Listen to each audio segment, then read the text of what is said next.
무서운 시댁에서 탈출한 후 현재는 새로운 삶을 시작한 사람입니다. 이번 이야기는 텔레비전이나 인터넷에서 들어본 시댁 이야기가 현실이 되어버린 제 이야기입니다. 지금은 이미 지나간 일이라서 저에게는 더 이상 상처가 되지 않는 이야기입니다. 여기서 다른 분들의 이야기를 많이 듣다 보면서 많은 위로를 받았기도 했고, 이번에는 제 이야기를 통해 누군가에게 위로가 될 수 있지 않을까 하는 생각에 글을 써보고자 합니다. 이렇게 글을 쓰는 것은 익명성을 보장받기 때문인 것 같습니다. 사실 저는 지긋지긋한 시댁에서 겪은 일로 인해 더 이상 진실된 자신의 내면을 드러내는 것에 어려움을 느끼고 있습니다. 하지만 익명성이 보장된다면 자유롭게 이야기를 할 수 있게 되어서 정말 좋습니다. 사실 제 남편과 사별을 했습니다. 그것은 예기치 못한 일이었고 예방할 수 없는 사고였습니다. 저의 남편이 타고 있던 승용차와 반대편의 화물 트럭이 정면으로 부딪혔습니다. 남편은 비명도 지르지 못하고 그 자리에서 즉사했습니다. 그때 저는 반대편 차에서 일어나고 있던 일을 목격하게 되었습니다. 그 튼튼한 승용차가 마치 휴지 조각처럼 구겨져서 트럭 밑에 깔려있더군요. 이 모든 일이 일어난 후 저는 정말 화가 나고 억울했습니다. 그 이유는 화물 트럭을 운전한 운전수는 겨우 타박상 정도의 상처만 가졌던 것이었기 때문입니다. 그런데 남편은 그렇게 사고로 죽은 날이 바로 우리 부부의 결혼기념일이었습니다. 남편의 차에서는 제 결혼기념일 선물이었던 부서진 목걸이와 구겨진 편지, 그리고 내용물은 뭉개져서 형체도 찾을 수 없고 덩그러니 혼자 남은 빈 케이크 상자가 있었습니다. 남편은 결혼기념일만큼은 저를 혼자 두고 싶지 않았기 때문입니다. 그러나 회사에서 가야만 하는 출장 일정이 있었는데 우리 부부의 결혼기념일 일정과 맞물렸던 날이었습니다. 하루도 자고 올라와서 다음날에 축하를 해도 되었는데 남편은 당일에 축하를 하고 싶었나 봅니다. 업무를 서둘러 마무리 짓고 결국엔 일정을 하루 앞당겼고, 그렇게 부랴부랴 새벽에 저희 집으로 오던 도중 졸음운전 화물 트럭이 저희 남편 차를 덮친 거였습니다. 남편의 부검을 하시던 분께서는 남편이 즉사하셨을 거라 추천하셨습니다. 그 말이 얼마나 절실한 것인지 저도 모르겠습니다. 장례식장에서 우드코니에 앉아서 남편의 영정사진만 바라보고 있었습니다. 눈물이 나질 않았어요. 그저 멍하니 사진만 쳐다보고 있었습니다. 그때 시댁에서는 절 탓하셨어요. 정확히 말하면 시어머니는 절 탓하셨습니다. 남편을 잡아먹은 년이라고 제 머리채를 휘어잡으셨고 뺨을 갈기셨죠. 시어머니는 제게 온갖 욕을 쏟아부으면서 제가 남편이 죽었음에도 불구하고 울지 않는 것을 비난하곤 했습니다. 저는 그저 어떻게 할 수 없었습니다. 때리면 때리는 대로 마셨고 비난을 받으면 받을수록 더욱 악화되었습니다. 흔들면 흔들리는 대로 휘날렸습니다. 뒤늦게 시아버지가 제게 달려와 새아가한테 왜 그러냐고 당신 미쳤냐고 소리를 지르며 시어머니 저로부터 떼어놓으셨고, 아가씨가 제게 달려와 울면서 정신 차리라고 한 것은 기억이 나네요. 저와 남편 사이에 태어난 자식으로 아들이 하나 있었어요. 당시 5살 된 아기였는데 그때 분명 방에서 자고 있던 아들이었는데 시끄러운 소란에 견디지 못하고 일어난 것인지 문을 열고 벌떡 일어나 시어머니 앞을 가로막으며 엄마 때리지 말라고 하며 소리를 빽 지르고 씩씩거리며 시어머니를 노려보는데 그 뒷모습이 남편과 또 닮았더라고요. 저희 시어머니는 시집살이를 시키지 못해 안달이 나셨단 말을 들으실 정도로 저를 많이 괴롭히셨어요. 그럴 때마다 제 남편은 부드럽게 나서서 저를 보호함과 동시에 시어머니 기분을 상하지 않게 부드럽게 달래면서 고부 갈등의 심화를 막아줬어요. 그럴 때마다 저를 자신의 등 뒤로 숨기는 남편의 뒤통수랑 아들의 뒤통수가 어찌나 닮았던지 그제서야 제 곁에 남편이 없단 감각이 현실감이 들어 아들을 끌어안고 펑펑 울었습니다. 아들은 아빠와의 이별도 받아들이지 못하는 어린아이였는데 우는 엄마인 저를 끌어안으며 함께 눈물을 흘려주더군요. 그렇게 남편을 보내주었습니다. 남편 장례식에는 무슨 뻔뻔한 낯짝인지 모르겠으나 음주운전자도 조문을 왔더군요. 그래서 또 한바탕 난리가 났었습니다. 그렇게 어찌저찌 남편을 배웅했어요. 그 이후 저는 하나뿐인 아들을 위해 돈을 벌어야 했습니다. 원래 전업주부로만 살고 있었거든요.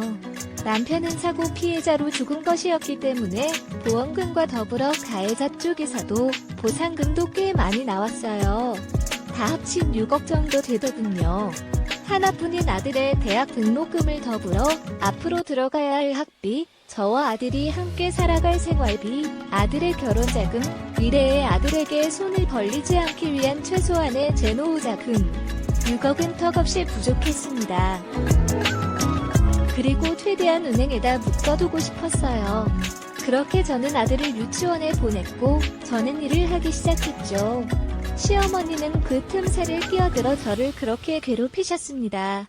아무리 아가씨와 시아버지가 뜯어말려도 도통 듣지 않으셨어요. 사실 누군가들은 그렇게 생각하실 것 같아요. 이제 남편과 사별했으니 더 이상 시댁으로 모시지 않아도 되지 않느냐고 외친정이 있던 동네로 떠나지 않았느냐고 말이에요. 사실 떠나지 않은 것이 아니라 떠날 수 없었던 거였습니다. 남편과 사랑했던 10년 가까이 되는 세월을 보낸 저도 제 아들에게서 남편의 그림자를 찾았어요. 그리고 그날 결혼을 했던 제 자신을 원망했죠.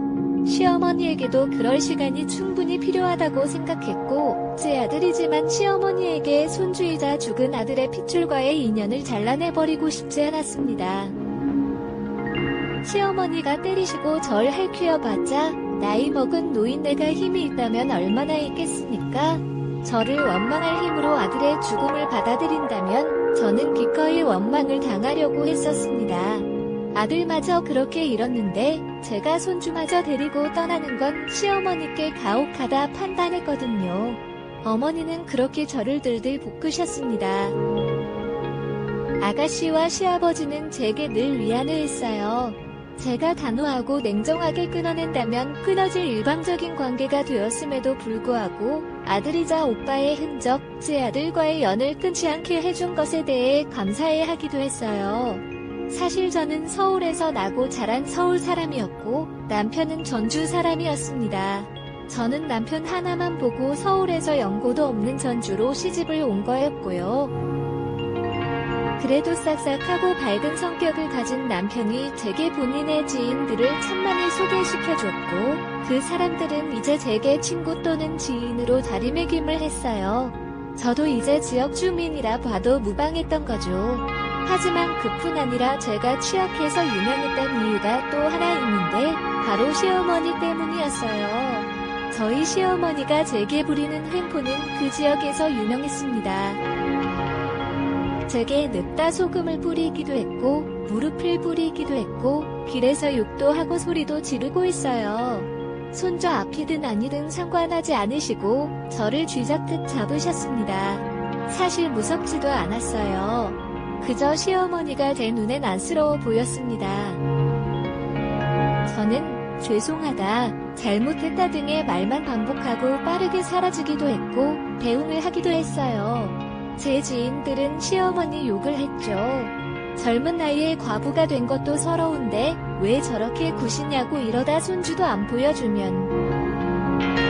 그런데 저희 회사의 거래처 남자 직원분께서 제게 호감을 보이셨어요. 당연히 저는 단호히 거절했죠. 저는 남편이 그렇게 죽고 난 이후 한 가지 다짐을 했어요. 적어도 아이가 성인이 될 때까지는 재혼하지 않기로 했거든요. 저는 제 목숨과도 같이 귀중한 아들에게 혼란을 야기시키는 어떠한 행동도 하고 싶지 않았거든요. 이미 아빠의 부자를 느끼고 있는 아이에게 새로운 존재가 아이의 근간을 흔들게 하고 싶지 않았거든요. 그리고 무엇보다 몇 년 지났다고 해서 잊혀질 사람이 아니었어요. 제 남편은 남편이 있단 말로 거절을 했는데 저희 회사 직원 중에서 그 거래처 직원분과 친한 사람이 있었나 보더군요. 그 그분도 사람이 좋고 저도 나이가 젊고 그래서 그런지 나름 자기 딴에는 저와 그분을 이어주고 싶었나봐요. 좋은 의도로 말이에요.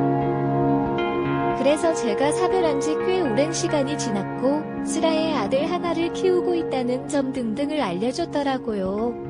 남편이 이딴 말로 거절한 뒤 물러날 줄 알았는데 제가 사별하고 혼자란 사실을 알고 난 뒤엔 더욱 적극적으로 제게 대시해오기 시작했습니다.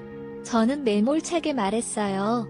제게 대시하는 거래처 직원분께도 그리고 그분께 제 정보를 알려준 우리 회사 직원분께도 이러시지 말라고 부담스럽다고. 제 입장은 왜 생각도 하지 않고 일방적으로 이렇게 절대 하시느라고요. 저는 웃으면서 회사 생활을 하고 싶은데 요즘 들어 사직서를 내야 할지 말지를 고민하고 있다고. 그리고 제게 굉장히 무례하다고 말이에요. 저는 사별하고 아이를 혼자 키우는 싱글맘인 것은 사실인데 그것만으로 얕보여야 할 이유가 없다고 얕잡아보지 않는다 말씀하시겠지만 제가 느끼기엔 그렇게밖에 느껴지지 않는다고. 그렇지 않으면 그만해달라고 정중히 거절한 사람에게 왜 이렇게 일방적으로 보냐고 말이에요. 다행히 두 분 모두 신사적인 분들이셨고 제 말을 받아들여 주셨고 수긍하셨고 사과도 해주셨습니다. 그런데 이 일이 어떻게 들어갔는지 모르겠지만 시어머니 귀에 들어가게 되었더라고요. 그날은 2주에 한 번 제 아들을 시댁에 데려다주고 하룻밤을 자게 해주는 날이었습니다. 어김없이 아들과 손을 잡고 시댁에 도착했고 아들과 빠이빠이 손을 흔들던 순간이었습니다. 시어머니는 제게 정말 돌진하듯 달려드셨고 제 긴 머리채를 휘어잡으며 내 이럴 줄 알았어 여우 같은 년. 남편 잡아먹은 년으로도 모자라서 바보된 주제에 남자한테 꼬리 처거지 같은 년, 여우 같은 년, 남자 심장 빼먹는 구미호 같은 년. 우리 아들 죽기 전에도 행실 그딴 식으로 엉덩이 가볍게 놀렸지 이년하라고 소리를 지르셨죠. 이제껏 저를 타박하셨던 손길들은 다 농담이라는 듯 어디서 그런 힘이 나오신 건지 저를 짤짤짤 흔드셨어요. 어머니 무슨 소리 하시는 거예요? 아니에요. 오해시라고요 라는 제 외침 소리는 들리시지. 있는 모양인지 저 안으로 족치겠다 생각하고 움직이는 로봇 같았습니다. 제 비명소리에 시아버지와 아가씨가 다급히 달렸고 저희 아들도 할머니 바지춤에 매달려 뜯어 말렸어요. 저는 아이가 다칠까 염려되어 힘도 못 쓰겠고 아들에게 떨어지라고 소리를 지를 뿐이었죠. 아가씨가 저희 아들을 떼어냈고 시아버지가 시어머니를 잡아 뜯듯이 떼어냈습니다. 시어머니 양손에는 제 머리카락이 눈에 뚜렷하게 보일 정도로 양껏 뽑혀있는 걸로도 모자라 두피가 따끔따끔거려 손을 들어 두피를 쓸어보니 하도 많이 뽑혀서 머리에서 폭탄하고 있더군요. 찔끔찔끔하면서 말이에요. 제 손에 살짝 묻어나온 피를 보더니 아가씨와 시아버지조차 시어머니께 언성을 높이며 화를 냈습니다. 아들은 뒤로 넘어갈 것처럼 자지러지게 오는데 제가 무엇보다 모욕감이 들었던 것은 제가 시어머니께 이런 취급을 받고 있던 사실이 유명함에도 불구하고 누군가가 굳이 끝것으로만 만들 이야기를 전했던 사실과 무엇보다 제 아들에게 이런 모습을 보였던 사실, 그 두 가지의 사실은 제 이성이 끊어지는데 큰 기여를 했습니다. 저는 아들에게 저한테 오라는 눈짓을 했고 눈만 자랐지 아직 아기인 아들은 제품에 폭삭 안겨서 엉엉 울었어요. 아버지, 어머니, 그리고 아가씨님. 저는 이젠 시댁에 다시 돌아가지 않으려 합니다. 아이의 입장에서도 이해해 주시길 바라며 제 아들도 시댁에 가지 않을 거라는 것을 알려드리고 싶습니다. 5살 때 남편을 잃은 후 이제는 12살이 된 아들과 함께 지내고 있습니다. 언제까지 시댁을 돌아다녀야 할지 모르겠습니다. 아들 앞에서 이러한 모욕을 당하는 것은 참을 수 없습니다. 아가씨와 아버님께서도 노력해 주셨지만 저는 그럼에도 불구하고 시댁에 다녀왔습니다. 아들이 남편의 그림자를 너무 많이 보지 않게끔 해주기 위해서였습니다. 그렇지만 이젠 더 이상 갈 수 없습니다. 재혼하겠다고 말할 수도 없습니다. 그러나 저도 사람입니다. 어쩌면 차라리 여기서 더 이상 시댁을 방문하지 않는 것이 좋을지도 모릅니다. 더 이상 연락하지 마세요. 제 부모님이 있으니까 찾지 말아주세요. 또한 내 아들도 더 이상 시댁에 가지 않을 거입니다. 이러한 상황에서도 아들을 보호해주신 아버님과 아가씨께 감사드립니다. 이사를 하면서도 저희의 요구를 들어주셨습니다. 그리고 손주의 교육비나 생활비가 모자라도 언제든지 연락할 수 있다는 말씀을 들었습니다. 이제는 시어머니가 심리치료를 받고 계신다고 하시네요. 저는 시어머니를 다시 마주하고 싶진 않지만 아들과의 교류는 막지 않을 생각입니다. 아들이 할머니를 싫어하지만 이는 선입견일 뿐입니다. 시어머니를 괴롭혔던 일도 있었지만 제 아들과 제가 거주하는 지역을 떠나기로 했습니다. 이제는 2년이 지났습니다. 아들은 중학교에 입학했지만 여전히 착하고 순한 아이입니다. 시어머니가 마음의 안정을 얻으신다면 아들과의 교류는 막지 않을 생각입니다. 이제는 시어머니의 변화가 있으시다고 들었습니다. 시어머니가 마음을 다잡으신다면 좋은 일이 될 것입니다. 이러한 상황에서도 시아버지와 아가씨께서는 저희의 선택을 존중해 주셨습니다. 두 분께 감사드립니다. 이제는 마음이 안정되었습니다. 이러한 상황에서도 더 이상 시댁을 방문하지 않겠다는 결정을 내린 것은 어렵지만 옳은 선택이었습니다. 이 이야기가 누군가에게 위안이 되길 바랍니다.